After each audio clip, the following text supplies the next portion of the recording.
Hello everybody and welcome back to a brand new episode of our NASCAR Heat 5 career mode here on the channel. I hope you're all having a great day. We are following episode 200 of the career mode into Kansas Speedway, the home of where at the conclusion of the season we will determine a champion, which is going to be a really exciting one. I hope I sound okay. I'm on my backup mic. I forgot my original mic at home. I'm at my girlfriend's right now, so if I sound a little bit different, that is why, but I tweaked the settings to the best of my abilities and it should sound fairly solid compared to my original microphone. But we're hitting the track here from Kansas Speedway now. One of my favorite races of the season because, of course, for a couple of different reasons. They race really well here, and on top of that, you can rip the top lane here on both ends of the racetrack. You guys know me, as I always like to say, if I can rip the top, we're going to be doing it. Now, the inside lane is an option maybe on restarts and whatnot, but overall, I always struggle to make the inside lane work, so we only use the inside line if we absolutely feel like we have to or we're desperate in the moment. So you're going to see me for the most part ripping the top, and that's what I was doing early on here in practice, getting a feel for the car, and I was actually really happy with how the car was handling. But you do see me practice here the inside lane, just making sure I kind of know what I need to be doing if I'm going to commit to the bottom in any of these corners. So overall, practice went very solid. And that means we can focus in on qualifying. You see our 5 laps there of practice, actually the 5th one being the slowest. That was the one where I went down to the inside. So that kind of tells you everything you need to know right there. Qualifying though, we got the Target colors back on the car this weekend. Always love representing these paint scheme colors. This is still probably my favorite paint scheme of all time in any career mode series I've ever done. Huge shout out to Cachinero who made this paint scheme, and last season it was great and he upgraded it this season, which I didn't even think was possible, but he managed to. A goal of a 31-1 as we roll through 3 and out of turn 4, right up against the outside wall right there. Down the front straightaway we go. We could cut the apron, but we're just going to stick to the white line here, to the line. It's going to be a little bit shy of the goal, barely, with a 31-136 off of a 31-125, putting us at row 8 here in P16. So pretty happy with that, honestly, and I think we're going to go forward. Kyle Larson on pole, joined by Chris Busher to round out the front row. Ryan Blaney, Reddick, Chastain the top 5, Caruth, my teammate of Zilish in 7th, Byron Elliott Bell the top 10. Chase Elliott with a top 10 qualifying effort. When's the last time that happened? He qualifies regularly this season outside of the top 20, and now here he is finally putting a qualifying effort together, so we'll see how he can do here under the lights in Kansas. I forgot to record the finishing results for Trucks and Amazon Prime, so we're jumping straight into the Cup Series grid, but I will show the finishing results of those races alongside the next episode with the results of that episode as well, so my apologies there. But Kyle Larson and Rajah Caruth both looking very fast. You see the fire symbols there beside their names. That tells you that those two cars immediately are going to be hard to beat. It looks like Hendrick Motorsports is bringing some serious pace into this weekend here, as Sam Mayer is well in the field for Rick Ware racing in the Ford Performance number 52 Ford Mustang, as we get ready to go green under the lights here from Kansas Speedway.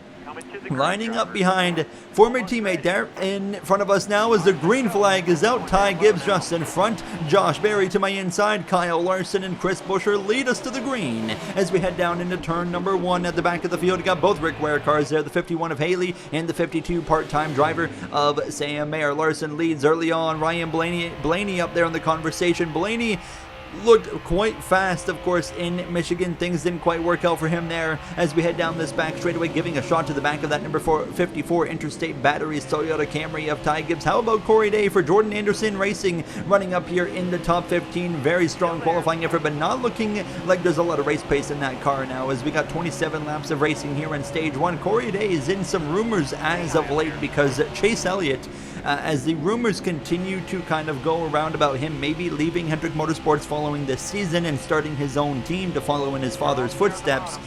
The rumor is right now, if he does do that, Corey Day is actually in line to move into the Hendrick Motorsports stable, and as well, if Chase Elliott does decide to leave Hendrick and start his own team, it sounds like he's going to bring that number 9 with him as well. So things are getting interesting, and from what I'm aware, we're probably going to find out in the next episode or two what Chase Elliott's plans are, if he's going to re-sign with Hendrick Motorsports or if he's going to be going out on his own to start his own team. But I wouldn't be surprised if he did start his own team. I would not be shocked if he has an alliance with Hendrick Motorsports, so it's almost like he's creating his own Hendrick, just like a fifth car almost. So I would not be surprised if that's what ends up happening. Around goes Ty Gibbs right there on my left rear. He was right beside me in turn 1. Jones collected, cautions out, and now Gibbs will be done for the night early on here, and that's going to be a big hit right now. He is one of the bubble drivers currently in the playoffs, so we are within the final 10 races of the regular season, so these are important points being lost or gained by drivers in that bubble area. Everybody stays out. We'll go back racing here from stage 1. We cannot make it if we pitted. Actually, I think we could have made it if we pitted, because we're going to be at 19 to go, and I think you can go right about 18 to 19 laps on fuel, so actually maybe even a little bit more, but nonetheless, everyone stayed out, so we're all on the same strategy anyways. As we got Ryan Preece up here in the 29, your Daytona 500 champion from the season. Ryan Preece has had, I would say, 10th to 20th place speed for the majority of the season, but I mean, he has had so many tire failures or engine issues. And if they can clean this up going into the playoffs, I mean, they can put a decent playoff run together. I truly believe that. Of course, they're not the only Andretti car that's won this season.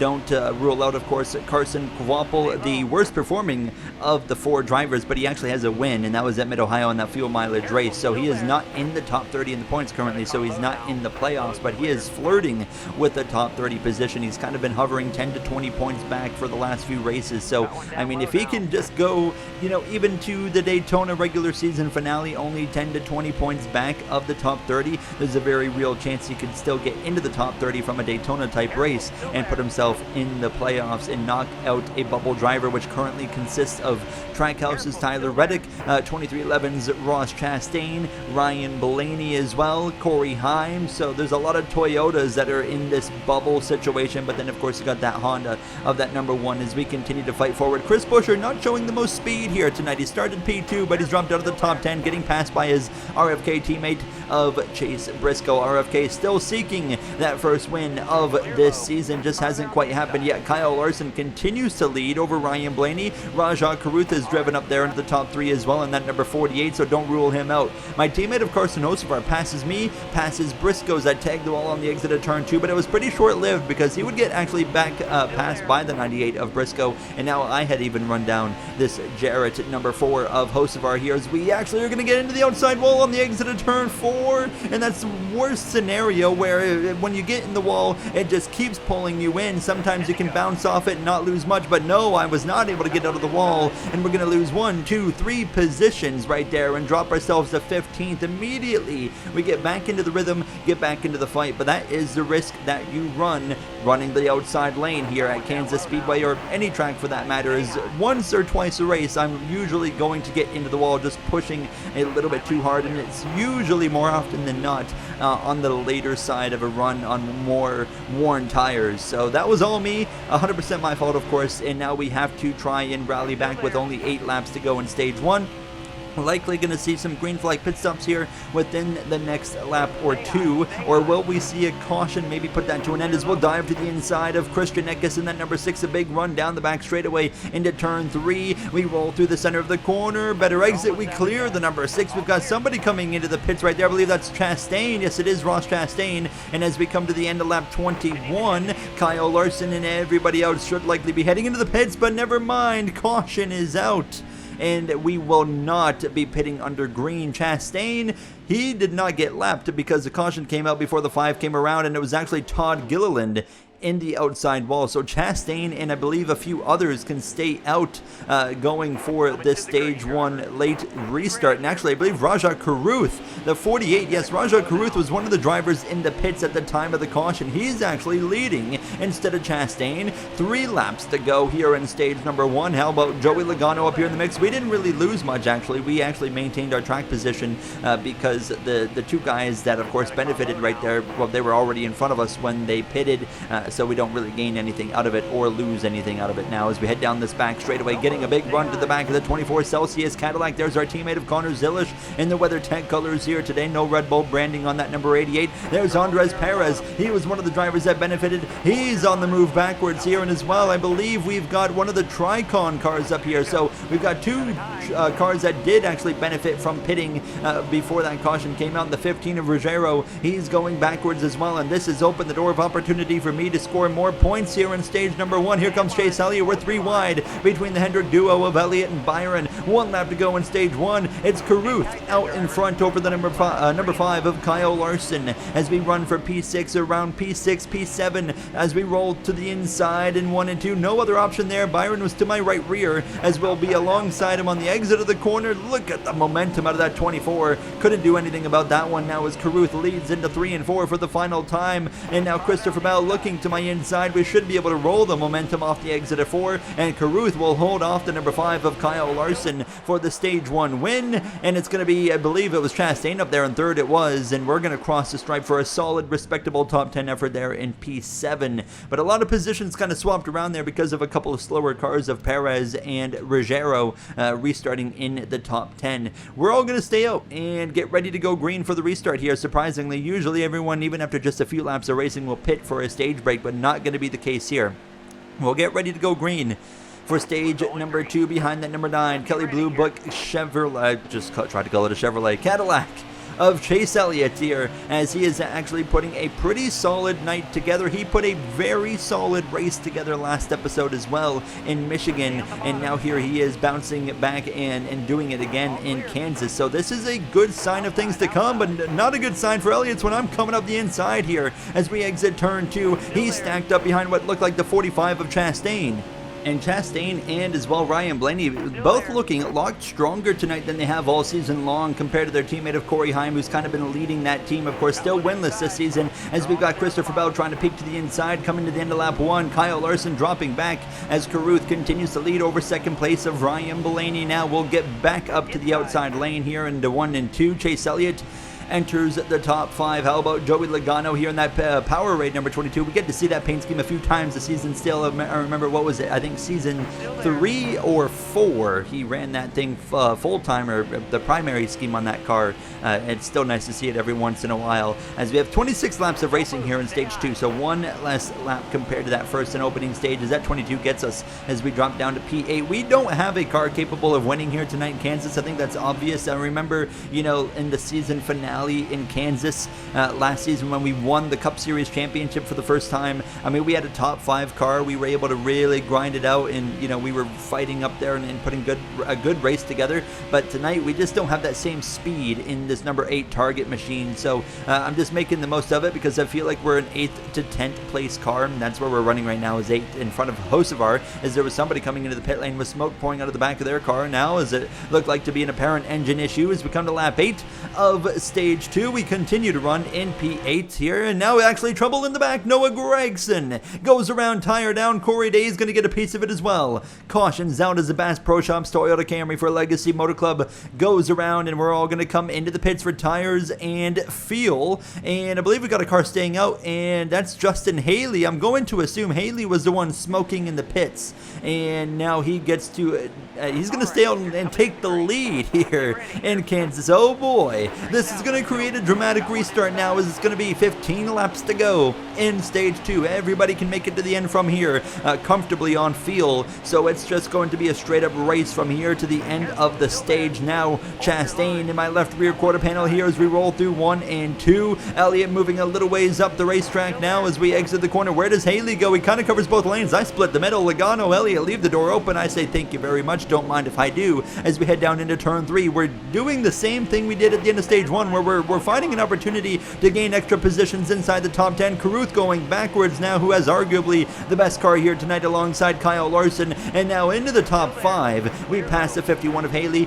Byron's going to follow us in that Celsius 24 as well. Now, as you got Hendrick Motorsports 1st, 3rd, and 5th right now, looking very, very strong. And maybe 2nd here in a moment as I just about caught the outside wall, but those top 3 would drive away from me here now as Rajah Caruth had bounced back and gotten past the 51 and had now gotten past me. Hendrick Motorsports again, 3 of the top 4 positions, and here comes my teammate of Connor Zilish. And you know what?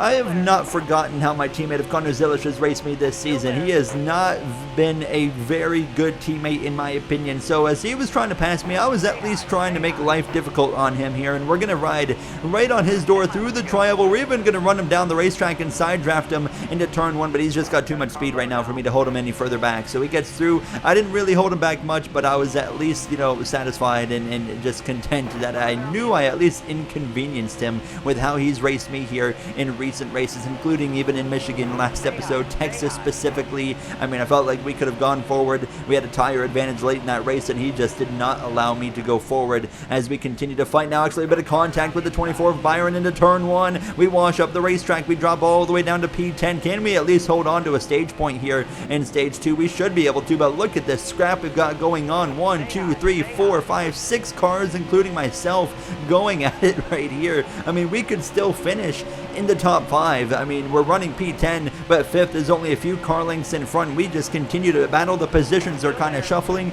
I am full committed to the outside lane as we go 3 wide with Zilish and Bell. Now just 2 wide as we head down into turn number 1. But great battles here from 5th through 10th position as we now fire one up the inside of that WeatherTech 88 into turn 3.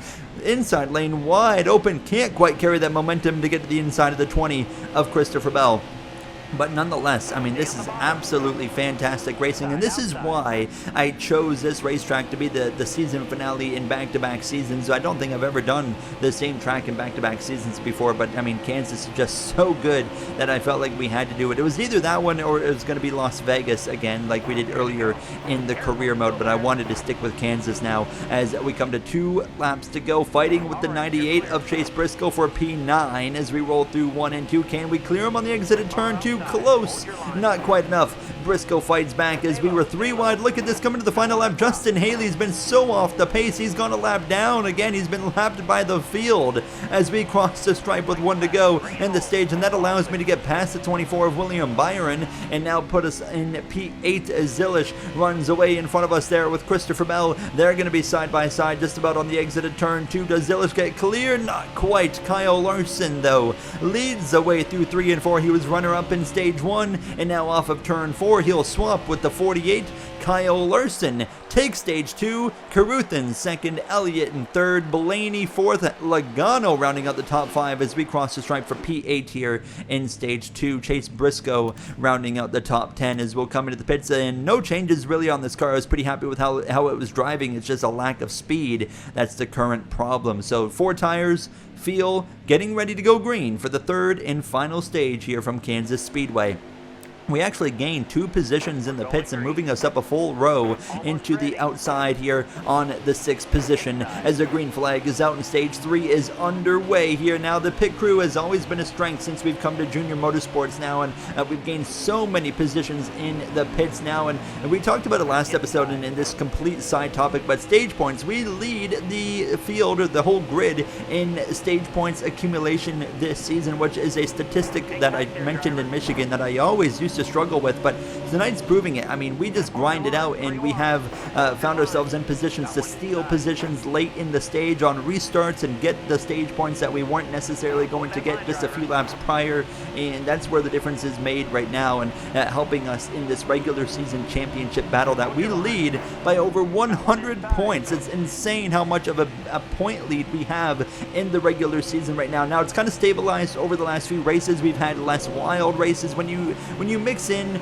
road courses and short tracks into a bulk of the schedule, that's where a lot of wacky things can happen. And fortunately for us, through those wacky races, we have been on the benefiting end quite a bit and getting great results. So that's the reason we have extended our point lead as much as we have as we come to lap 63. It'll be 30 laps to go when we come back around one more time. Now, as you see Logano ripping the top, Kyle Larson still leads. Caruth is currently not leading. He's down to 3rd, but he's still at least up there in the conversation, as we're 3 wide on the outside of the 98 and the 88 of Briscoe and Zilish into turn number 3. No real signs of Carson Hocevar here tonight, not showing a lot of speed. Hocevar has really shown up at the short tracks this season. His 2 wins have been on short tracks, of course, with Bristol as well as Martinsville, and he just hasn't quite shown the same speed he did on 1.5 miles as he did last season. So, of course, they've got time to figure it out. They've got 2 wins. They're locked in the playoffs. They've got the playoff points to back themselves up, and they're still in the top 5 grouping for the regular season battle. So it's not like he's having a bad season by any means here now, as Briscoe comes back up my inside, and we just quite don't have it in us here today. We're, like I said, an 8th to 10th, maybe now 11th place car as we're fighting Byron for the 10th position. Caution is out. No one pitting. Carruth had the lead at the time of the caution. He had gotten up to second, then past Kyle Larson for the lead. Reason for the caution: it's Zane Smith. Of course, it's Zane Smith here crashing. Oh my goodness, Corey Day gets involved. He goes tumbling in that number 12. Zane Smith does. Caution's out, and it's not a career mode episode nowadays without Zane Smith crashing. Kyle Larson's pitting in the number 5. Oh boy. Kyle Larson has given up second position to pit, and he's going to have to drive from the back to the front. This is an interesting call. Green flag's back out. We've got 23 laps to go. We cannot go 23 laps on a full tank of fuel here from Kansas Speedway without a caution at least. Kyle Larson, I don't understand this call right here, because he's going to drive forward, and he has at minimum a second place car, likely a car that can fight for the win with Rajah Carruth in the 48, and now here he is having to rely on a very interesting strategy. Basically, he is going to have to go as long as he can, and after we pit here, he is hoping, of course, that a caution comes out after he puts the entire field a lap down. That's the only way that strategy is really going to work, and it'll put him back into the lead. But the question is, why would you do that strategy? Because that's a strategy you try to do if you're a car that's not capable of winning the race. Kyle Larson's very capable of winning his 3rd race of the season, as we catch the outside wall again for the 2nd time tonight. That time we got off the wall, so we only lose 1 spot, and it's to our teammate of Carson Hocevar now. So we stay just fine and actually immediately fight back here in 3 and 4. And I mean, just so much momentum right there. And we get to the inside, we'll clear him and back into the top 10, but not really able to do a whole lot better than this 10th position here tonight when these runs really get sorted out. But we continue to commit to the outside and try to fight as Carruth continues to lead the way. We're not far away from green flag pit stops here, and that's of course where we're going to see if Kyle Larson can really trap the field a lap down. Someone else stayed out, or pitted, with him, so there is a second car in that strategy. I'm not 100% sure who it is, but we're splitting 3 wide through the middle between Briscoe and Byron here into turn number 1. Not really how I want to be racing for 9th and 10th and 8th position, but I mean, I was just trying to make something happen right there, as we just can't quite pass any of these guys, and they continue to battle. 2 laps of fuel in the car on lap 79, so this is going to be straightforward. We're going to be pitting for 4 tires in field. Does anybody pit right here? No, surprisingly. Everyone's going to stretch it a lap. I think they're all hoping for a caution, because they know what happens if Kyle Larson can put them a lap down and then get a caution. We clear the 98, and we're going to run 1 more lap. Here comes Chastain, Briscoe, Byron, Logano, Blaney, Bell as well. Carruth stays out. We're going to stay out. Chase Elliott stays out on the racetrack as well. Usually we're used to seeing the 9 car be on the early side of strategy. With this new crew chief, of course, looks like things are changing here now, as we're going to come into the pits now following Zilish, Elliott, and Carruth. And now the caution did not come, so this is going to put everything potentially into the hands of Kyle Larson if said caution comes out. We're making adjustments to loosen up this car. I went down significantly on wedge. I went a little bit up on grill tape. We'll get our 4 Goodyear tires on the car, and now we'll get back rolling. A great pit stop from the number 8 Target Flames crew, and that puts us right alongside the 9 and the 48. Look how much ground we just gained, and we're right alongside Connor Zilish. We're going to be wheel to wheel trying to rejoin the track, but Zilish is going to get the run on us. But as we come through the center of 1 and 2, we're going to throttle up way more aggressively, and we'll pass Zilish. We might even get the 48. Carruth, who had the best car of the night, is going to be like a net 3rd or 4th right now, as we'll pass him into turn number 3. Here's Ryan Priest into the conversation. That 48 is right on the back of me already though, and as we exit turn 4, washing up the track across the nose of Priest, Carruth is going to be able to easily drive past me, but we all need to be hustling because we need to run down Kyle Larson and pass him. But look at the gap he has in a super quick car. We just need him to run to the pit stop, which is not going to happen because him and Austin Hill get the caution they needed, And fortunately, here's one positive. We only have about a lap on our tires. But Kyle Larson and Austin Hill, they will pit as it's actually Corey Day bringing out the caution, and they will force everybody into a waiver round. So now we're all stuck here. Second or third place on back all had to take a waiver round for a late race restart.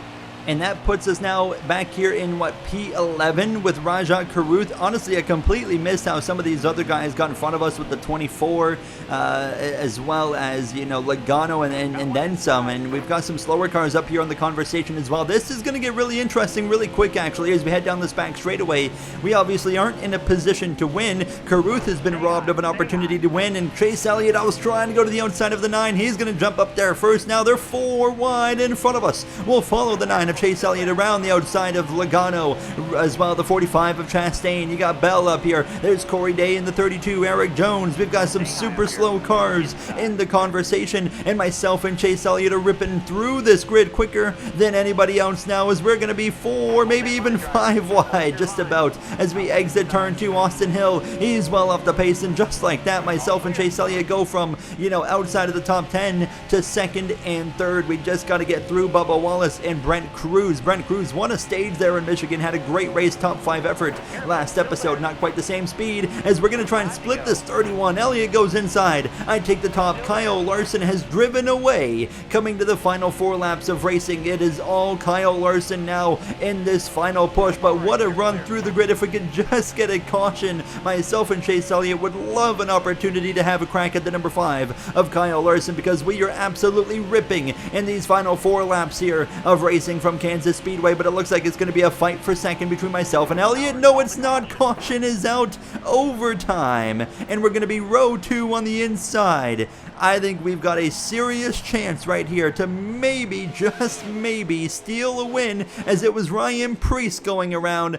And of course it was. Zane Smith, Ryan Preece, both having problems in the same episode. It's fitting, as now we're going to be row 2, third position, inside, lining up behind the 5 of Kyle Larson. NASCAR overtime underway here from Kansas Speedway. Can Chase Elliott get his first win of the season? Can Kyle Larson get his third to match me, or can we steal a 4th win on the season like we did in the late laps of the Coca-Cola 600? Elliott, not a great restart for that number 9. We get a run to the back of the 5. He covers the inside. I try to take the momentum to the top. It stalls out. Here comes Ross the Boss Chastain down the back straightaway to my inside. Larson's in control. He goes top into turn 3. This is the opportunity we needed right here. Larson's not going to be able to carry the momentum. Here comes Christopher Bell. We're 3 wide for second, and as we get out of turn 4, we clear them. We dive to the inside of Kyle Larson. 1 lap to go. We're committed to the bottom, but we need to clear the 5 to have any chance. We're going to send it into turn 1, making the 2018 Larson slide job move on. Kyle Larson slide job complete, but the momentum stalls. Here comes Christopher Bell and Connor Zilish. Larson's not going to be happy. We try to side draft the 20 and give him a shallow entrance. He washes up. We fight to the left rear quarter panel. Not enough. Here comes Zilish and Larson back at us, but Christopher Bell on the final lap is going to steal it. His 2nd win of the season. Zilish in 2nd. Myself falling to even Kyle Larson at the line for 4th. What a finish. What a 2-lap sprint in NASCAR overtime. If I was Kyle Larson, I would be pretty upset with me right now. I pulled a slide job on him. I cleared him. I completely ruined his momentum. But Kyle Larson had a decision to make, and he chose to run the outside in turn 3, coming to the final lap. If he ran the bottom, Kyle Larson probably wins this race, and he just didn't quite make the right move. And I went for it. It didn't quite work out, but I'm here to race for wins, and I gave it everything I had. Larson makes a little bit of headway here. It's now less than 100 points between himself and I in the regular season championship battle. And in the playoff grid, Chase Elliott makes huge gains tonight with a great result and puts himself just a single-digit point tally out of the playoffs, going into another track where he should be pretty competitive, Homestead Miami Speedway. Ty Gibbs currently the last one in, after his DNF, of course, not really helping him out there tonight. But what a race, what an episode. That's going to do it for me. I'll see you guys in the next one in Homestead, Miami. Thank you for watching, and have a great day.